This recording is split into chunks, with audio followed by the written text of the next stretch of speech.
Welcome to TheKillFile, your favorite true crime podcast. I'm your host, Brittany Spears. Each week, we will explore the dark corners of true crime, unsolved mysteries, and murder. Join me as we uncover secrets, investigate evidence, and dive into the chilling details of some of the most fascinating cases. Get ready for a journey into the dark unknown because, in TheKillFile, nothing stays buried forever. Hello there, and welcome to episode 63 of TheKillFile. I'm so glad that you guys are back for another story. Before we jump into today's case, a few quick reminders. First off, check out the website at TheKillFile.com to find the merch shop where you can find some fall merch and sport some fun and funny true crime gear.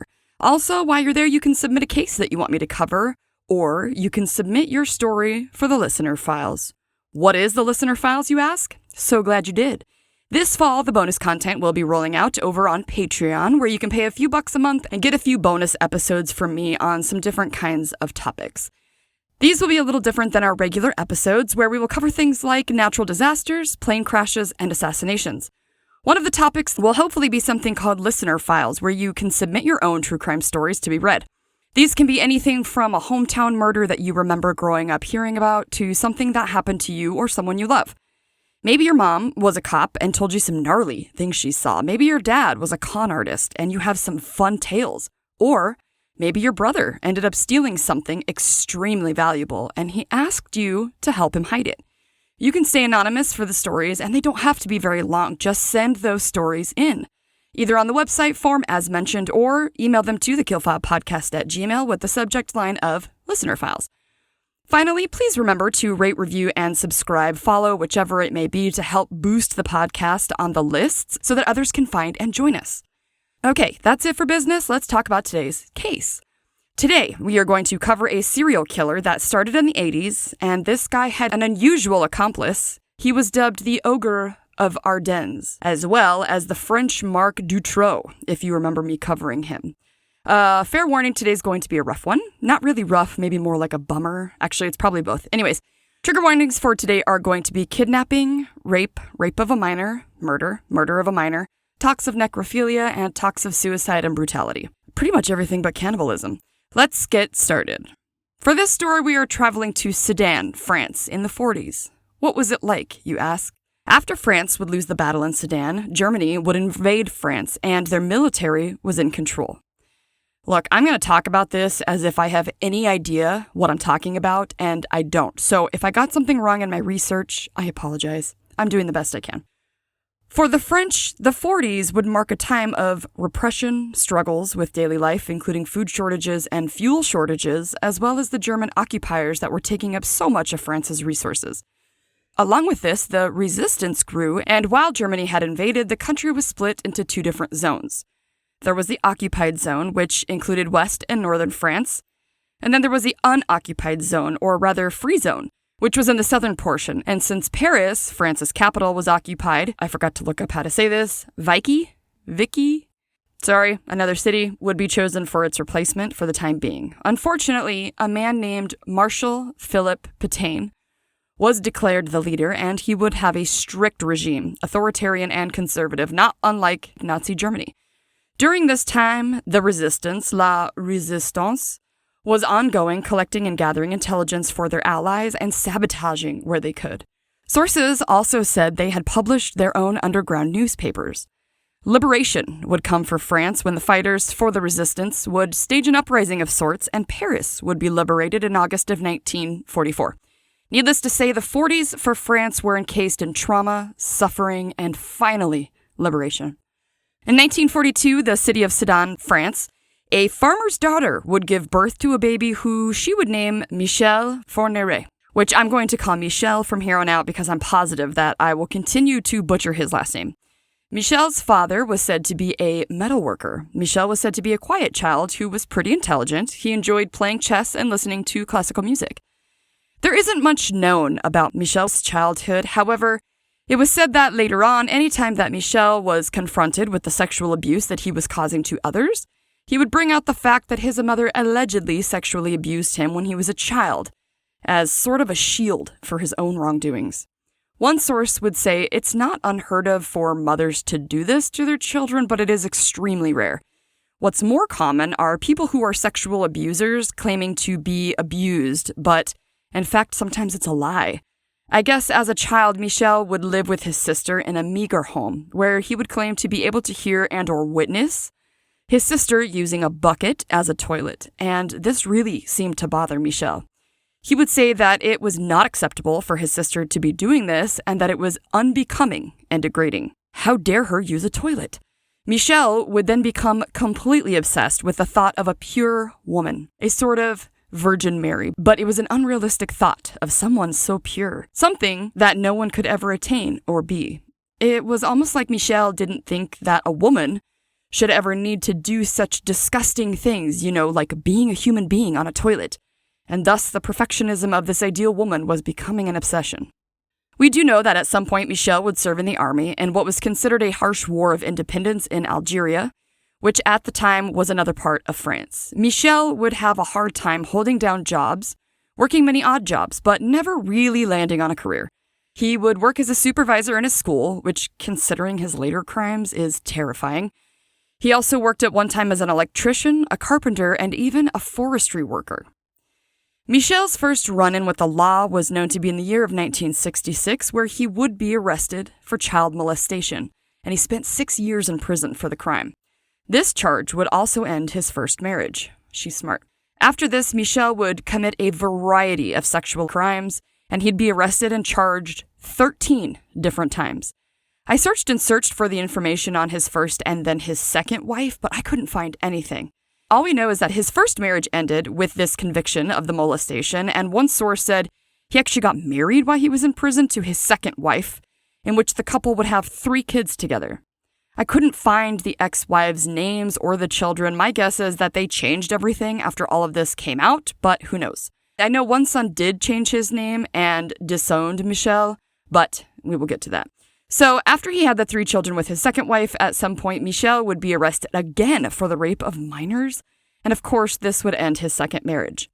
I saw in one of the documentaries made about this case called Inside the Mind of a Serial Killer that a psychiatrist had analyzed Michel during his first time being charged and jailed, and they concluded that Michel could somehow be treated in a way that would stop him from offending this way.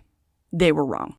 During the time Michel was in prison waiting for his second trial to start, he would place an advertisement in a Catholic magazine for a pen pal. Oh, yes, he did. A mother, who was also a nurse by the name of Monique Olivier, would reply to the advertisement, and the two would begin a pen pal relationship.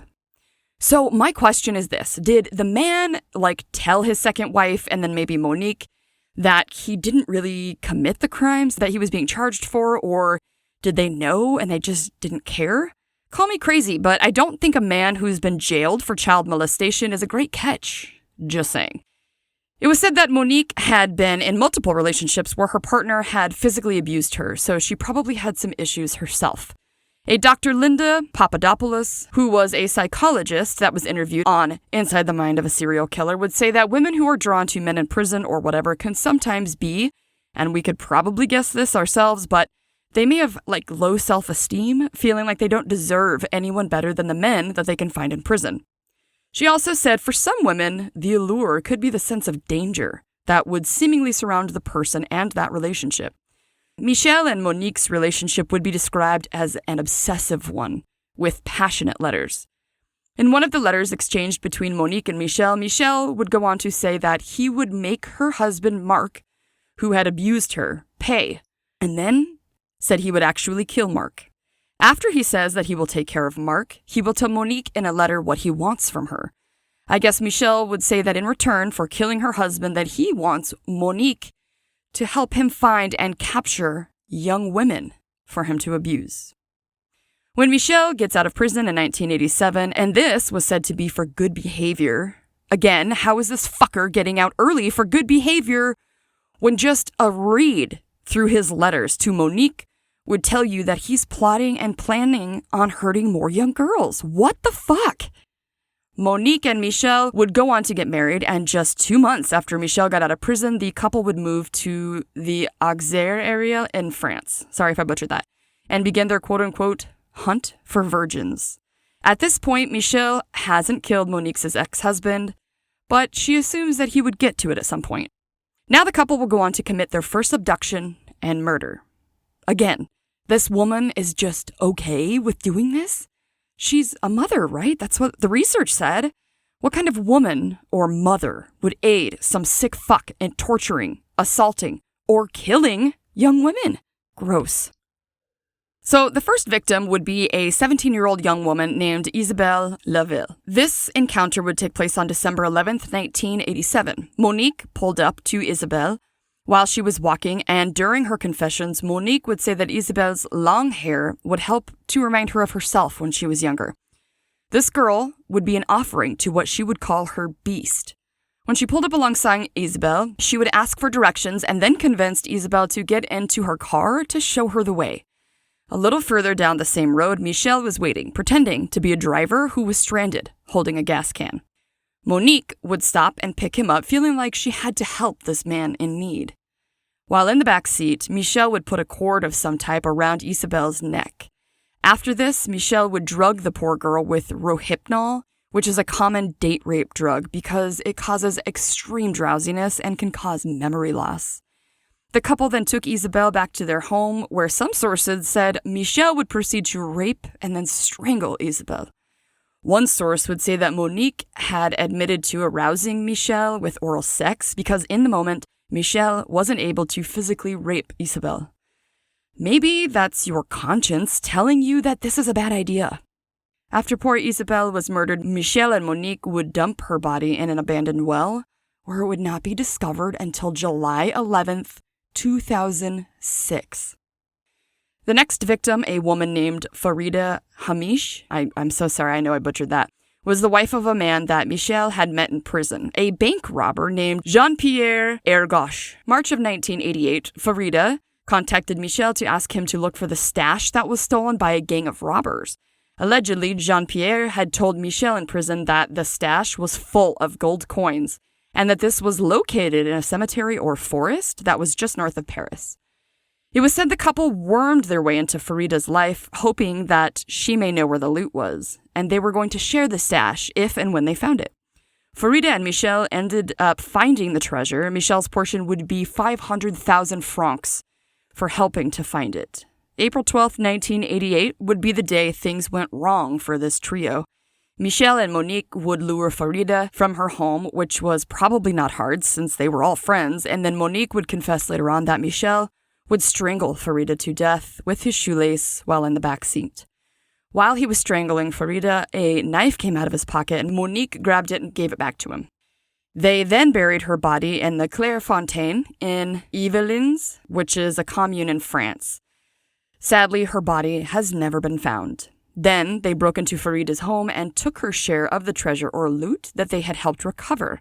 At some point, Jean-Pierre confronted Michel about the loot and his wife, but somehow Michel was able to escape, and then for one reason or another, Jean-Pierre ended up back in prison. With the money, Michel and Monique would buy a chateau. I am just going to keep talking in French, apparently. I've never taken French, and I'm so sorry if I'm butchering all of this. I'm doing my best. I only know Spanish to an extent, so if I put Spanish accents on things, I'm sorry. I'm just doing whatever I've ever heard in my life with French, so sorry if I suck at it. So anyways, they would buy a chateau, and this was called Chateau des Satou in the Ardennes region, and that's bordering Belgium. While living in the chateau that the couple bought together, Monique would become pregnant. But of course, this didn't change anything between the couple as far as Michel's desires went. Sources would say that Michel was very controlling of Monique in many different aspects of her life and their relationship. The next victim was a 20-year-old young woman named Fabienne Leroy, who they actually met in a parking lot of a supermarket on August 3rd. Monique, at the time, pretended to be sick, and the pair asked Fabienne to get in the car with them to help them look for a doctor's office. Sadly, once Fabienne was in the car, the couple immediately drove her to a forest that was near a military camp. This is when Michel would ask Monique to do something disgusting. He asked her to check if Fabienne's hymen was still intact, but Monique refused to. Okay, real quick for listeners who may not know what a hymen is, a little lesson on female anatomy that most of my generation was probably not taught in school. A hymen is a thin piece of skin inside and very close to the entrance of the vagina. Now, a lot of people falsely believe that you can tell if a girl is a virgin or not, depending on whether or not their hymen is intact. But this is indeed false. There are many ways that the hymen will not be there, and one of them could be sex, but other things could be even using a tampon, or the hymen will also naturally stretch and break on its own. WebMD says that its stretching over time is usually the case, rather than just a tear from one quote-unquote event. The hymen is said to be formed during development of a fetus, and while most people have one when they are born, some don't. So yes, if a hymen is still intact, the first time a girl has sex, then it could tear and bleed a little or cause a little pain. Okay, now we all know. So this is what Monique refused to check for Michel, but it would turn out not to matter much to Michel because he would rape Fabienne anyways, and then he proceeded to shoot her in the chest in the act of murder. Her body would be discovered the next day. Between this victim and the next, Michel and Monique would have their baby. The next victim is a young woman named Jeanne-Marie Desremaux, who was just 21 years old. Michel met her on a train back in January of 1989, and while they talked, Jeanne-Marie would inform Michel that she was staying at a convent. During this first encounter, nothing would happen to Jeanne-Marie. However, during the second encounter with the young lady, this was on March 18th, Michel would talk of the young baby him and his wife had at home and spoke that maybe they would be in need of a babysitter. When they got to the train station, Monique would be there with their baby waiting, which of course would seem totally disarming. Michel would invite her to the couple's home, and she accepted, and with this, Michel had told Jeanne-Marie that he could take her home after she visited their home. After they all arrived at the couple's home, Jeanne-Marie was asked if she was still a virgin, which of course stunned her. Jeanne-Marie says no, she's not, because she has a boyfriend, and after becoming uncomfortable, she said that she would like to go home now, but Michel refuses. After learning that Jeanne-Marie has a boyfriend, Michel becomes absolutely enraged, and then he proceeded to try and rape her, but Jeanne-Marie fights back. According to one source, this is when both Michel and Monique would gag the poor girl with bandages, and then Michel strangled her to death. Another source would say he did indeed rape her before killing her. The couple then put Jeanne-Marie's body inside of a freezer for a few days until they ultimately buried her in the garden of their own chateau. Jeanne-Marie's friends from school hadn't heard from her in a few days, and eventually they would report her as missing to the authorities. Only the police at the time would believe that she had fallen victim to another serial killer that was out running around at the same time. This would be a man named Émile Louis, who was usually killing people further south than where Jeanne-Marie lived, so the authorities wondered if maybe he had just struck further north this time. December 20th of the same year, so 1989, Michel and Monique would take their infant son and drive across the border into Belgium. And of course, at some point, Michel would notice a 12-year-old girl walking to her friend's house. The couple then waited 3 hours until the girl, whose name was Elizabeth Brichet, left to walk back to her own house. While she was headed back home, the couple would lure the young girl into their car, saying they needed to find their son, a doctor. So now they're using their son. What the fuck? Once she was in the car, they drove her back to Floing, the city that they lived in. Michel was stripping the poor girl down when he noticed that she was on her period. So he forced his wife to clean the girl up.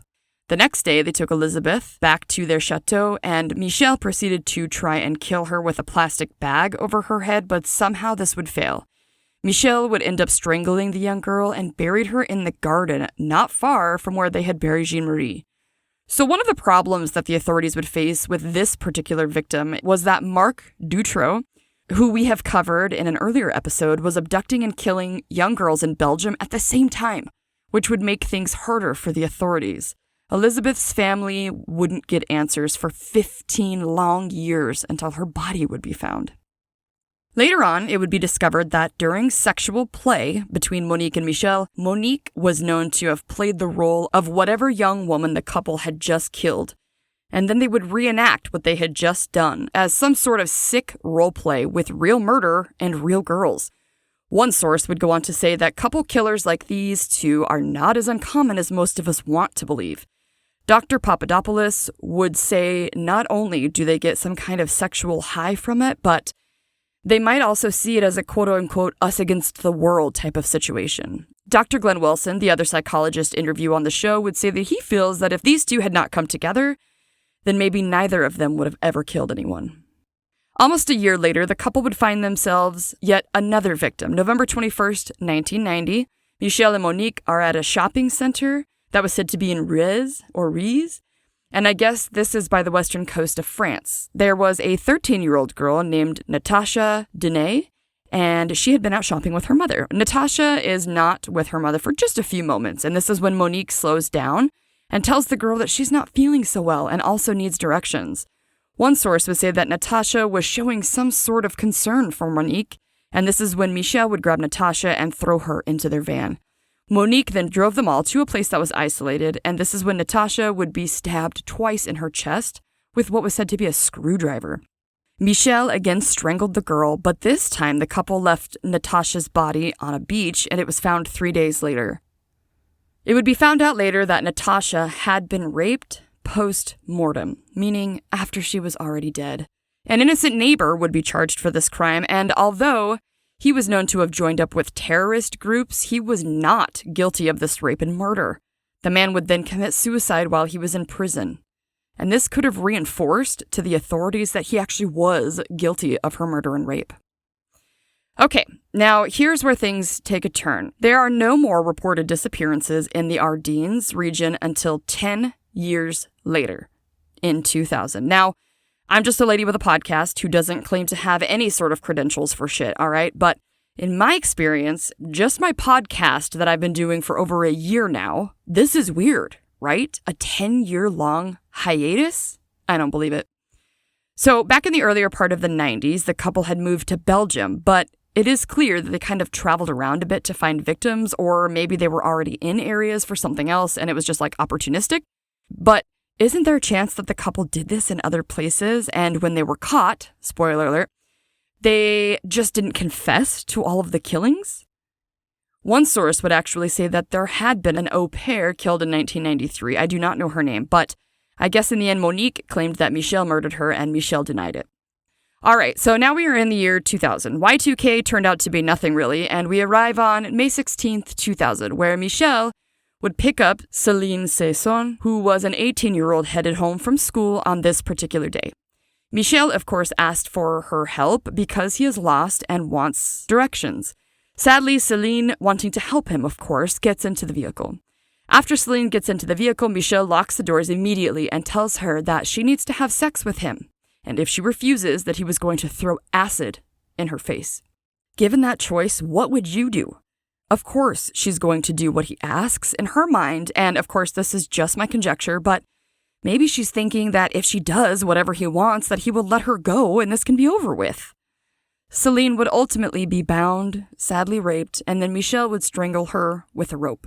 He would then leave her body in the forest, and her remains would be found on July 22nd of the same year.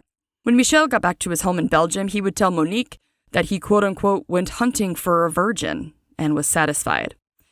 So the documentary that I mentioned before would say that Michel and Monique kind of went to these different places, and like his last victim in particular, who he had picked up in Ardennes, and then it would say that Michael headed back to his home with Monique in Belgium, which confused me a little, so I had to look up where the Ardennes are. Apparently, the region of Ardennes is a little bit in 3 different countries: France, Belgium, and Luxembourg. In fact, when you look at the website, visitardennes.com, it talks about how there are some magical forests in the area, which are absolutely beautiful.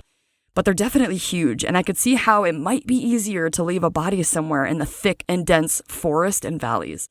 I'm not going to lie, the website really sells the place as a vacation destination. You should check it out with the beautiful imagery of the area.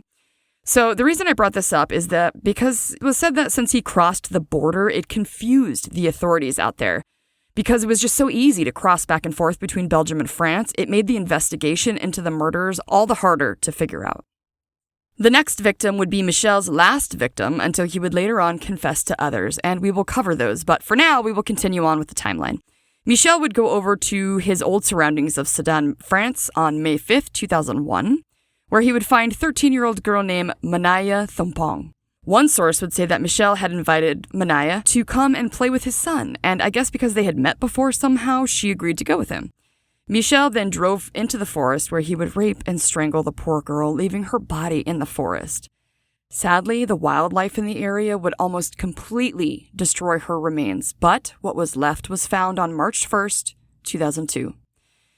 It would be in 2003 that the killing spree would finally come to a halt when Michel and Monique would slip up. On the Franco-Belgian border, there's a town called Seney, where Michel approached Marie, a 13-year-old young girl.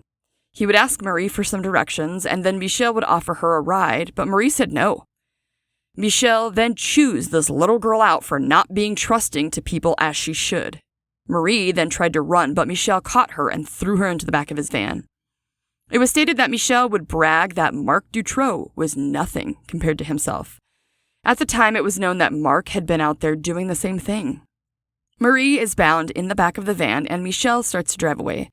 Marie, the fighter that she was, kicked the back door until it flung open. One source says that she was actually able to gnaw her way out of her bindings, which helped her escape. She tumbles out of the van onto the road where someone else driving sees the poor girl. I guess before she made her escape, she was able to get the plate number. It was said that Michel and Monique had gone back to the area, most likely trying to find their escaped victim, but thankfully the person who had picked her up when she fell out of the van was able to get her to the police, and they were both able to give them the license plate number of the van. The investigation would reveal some of Marie's hair inside of Michel and Monique's van.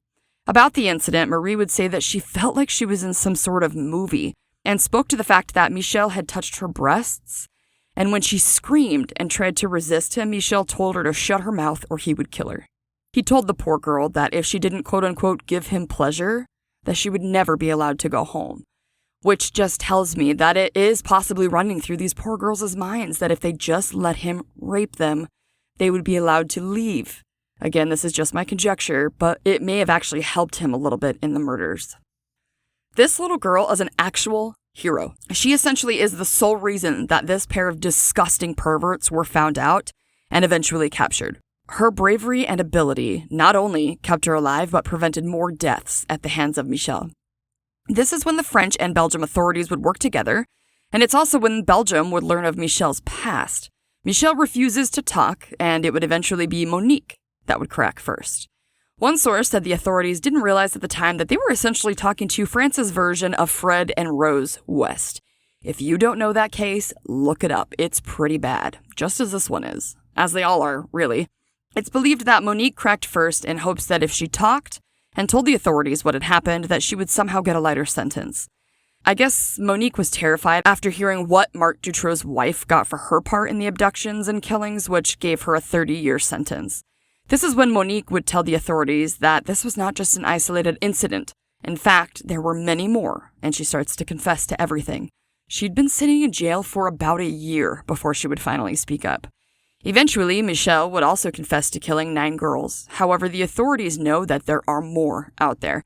Monique would, of course, claim that she was just doing what she had to, and that her actions were all under duress. The authorities didn't believe her, though, because the evidence would suggest something different. She further tried to claim that Michel had been the master to her slave in the relationship, that Michel was domineering and violent with her as well. Now, during this time, Michel was still desperately holding on to his control, and one thing that he would do was refuse to go to court. Apparently, he had said unless it was a closed court session that he wouldn't say anything. It seems to me that he has done these horrific acts and that he doesn't want to face anyone about what he's done. He's, of course, forced to go to court where it was said that he showed no remorse and no interest in the court proceedings at all. I guess in court, when he was asked to just confirm who he was, he held up a piece of paper that read, quote, "Lips are sealed if not in closed session." The judge, Giles Lapetit, dismissed the request, of course. Michel would also fold his arms in ignorance, just acting like he couldn't care in the least. The authorities know that there are not only other murders out there, but they believe that they could actually be worse than what they already know. Michel only spoke to the ones that he knew that the police knew about and had the information for, and that's all he would speak about. He wouldn't even tell them where some of the bodies were. Just being a complete asshole.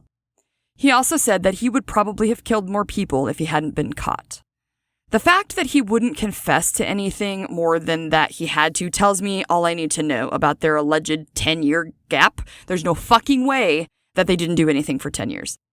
It seems as though both Michel and Monique have been charged at different times for different murders. So, for the murders that he had admitted to, the trial took place in March of 2008. He was charged and found guilty for 7 of the 9 murders. And these are the ones that they had the bodies for, so maybe that's why it was only 7. Michel would be sentenced to life in prison without the possibility for parole. During the trial, prosecutors would say Monique was a willing participant and fell deaf to the screams of Michel's victims. Monique was then sentenced to life in prison with a minimum of 28 years. They were both also ordered to pay compensation to the families of the victims, and this would total about 1.5 million euros. After the trial, Isabelle's mother would tell the Herald Sun, quote, "I can breathe again." Michel and Monique would end up divorcing while they were in prison.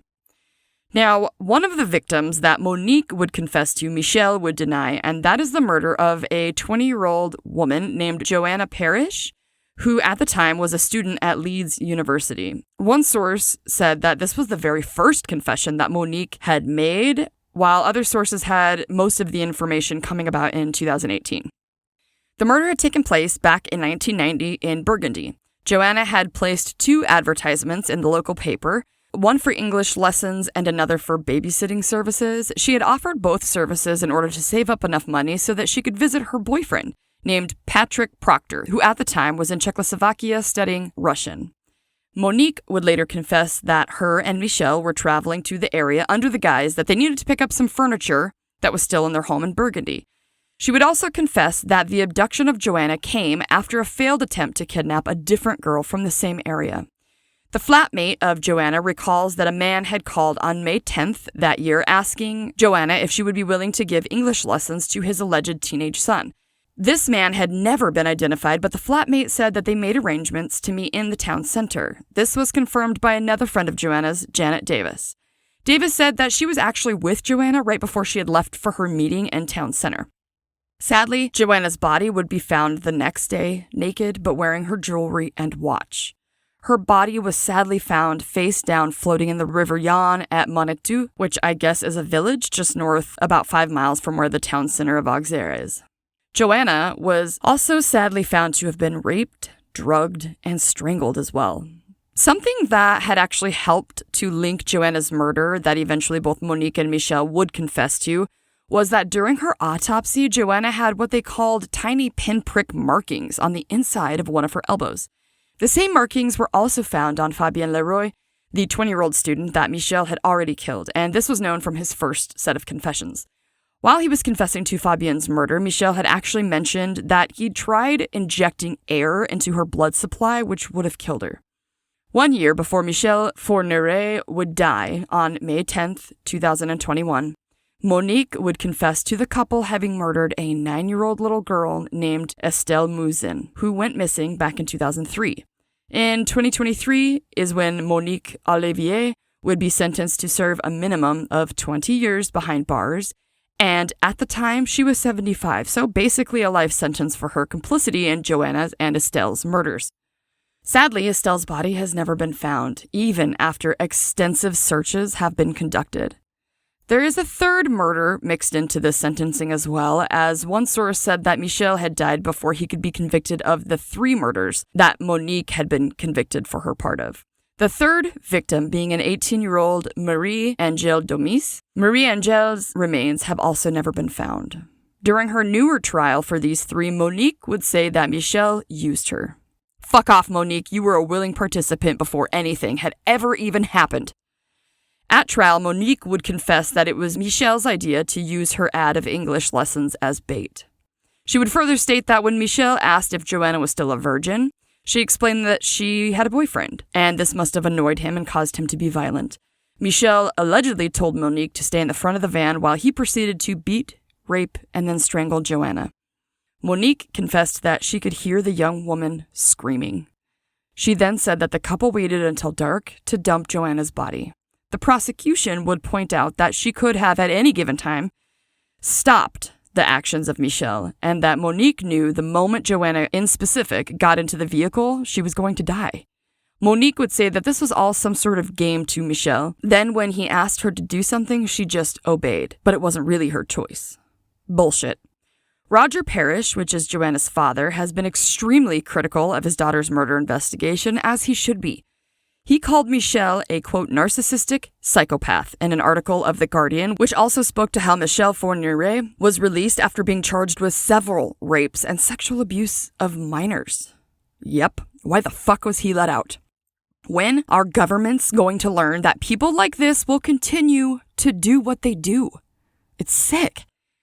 Now, this last tidbit is also interesting. The son of Michel and Monique, that they had named Salem Olivier, who was then 35, so he's almost my age. This was, I think, back in 2023 during the trial, was said to have testified by video, but was said to be wearing a disguise, although I'm not really sure why. Maybe he didn't want people knowing what he looked like. Maybe he didn't want to be associated with either of his parents. You can't blame him. I feel so bad for him. Can you imagine these two being your parents? Knowing that they used you as a part of their ploy to abduct and kill women and young girls? Oh, that poor man. So he had testified, I guess, at his mother's trial in court, and I guess he urged his mother to confess everything she knew. Barron's News would say in an article that he told his mother, quote, "No one is waiting for you outside. What do you have to hide? Free yourself from the burden," end quote. And to this, his mother Monique would say, quote, "You're not going to lecture me. I've said everything there is to say, and take off this disguise. You look like your father," end quote. On the final day of trial, when Monique was able to give a statement, she would say she wanted the victims' loved ones and families to forgive her, and made some remark about knowing what she did was unforgivable and monstrous. The actions of Michel Fourniret would have him dubbed the ogre of the Ardennes. And that, my friends, is the story of Michel Fourniret and Monique Olivier, the couple who worked in tandem to abduct young women and children alike as they would go, quote-unquote, virgin hunting. Sick. I still cannot wrap my head around the fact that this woman was a fucking nurse and did this, and then became a mother herself at some point. I don't even understand when, but during one of the trials, she said something about not being able to imagine if it was her own daughter and blah, blah, blah. It's like, you fucking cunt, it is too late. Why didn't you think about that before you helped this monster hurt all of these innocent people? Also, I knew we heard of a few instances between the 1990s and 2000s, their like alleged break, that they had done some other things, but I guarantee that there's more.